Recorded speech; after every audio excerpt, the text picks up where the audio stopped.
গরু ঘাস খা, খের খা, খাদ্য খা, পানি খা। গরু কিন্তু আগে মানে নেদা, আবার মুতে। ছাগলও কিন্তু ঘাস খা, পাতা খা, পানি খা।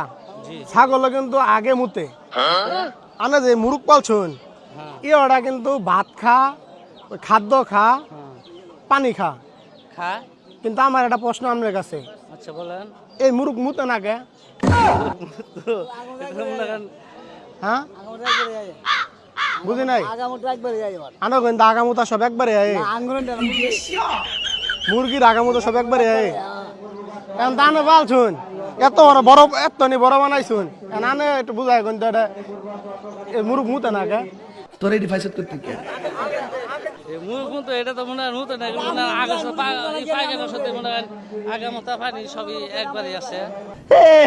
এখন ওই মুরব্বী কইছে আমার বুঝাই দিবার আপনার হইতাছে মুরগ বাসা কতদিনে, যে মুরগি বাসা কতদিন? এই মুরগ মনে করেন অনেক দিন, এখন আপনারা বুঝাই 3 বছর। একটা গরু কমপক্ষে 15-20 বছর বাঁচে, একটা ছাগল বাঁচে 10 বছর, একটা মুরগি কিন্তু 1 বছরে মরে যায়গা। না না 1 বছর বাঁচে, 1.5 বছরের তুমি কিন্তু বাঁচে, এর বেশি বাঁচে না কি লাগে জানুন? আমগর স্বাভাবিকভাবে আমরা মানুষ না, আমরা যদি প্রস্রাব না করি আমগর কিন্তু কিডনি ইনফেকশন করে না? এই যে মুরগি যে 1 বছর ধরে পালতাছুন, মুরগি কিন্তু একদিনে মুতাতে হন নাই।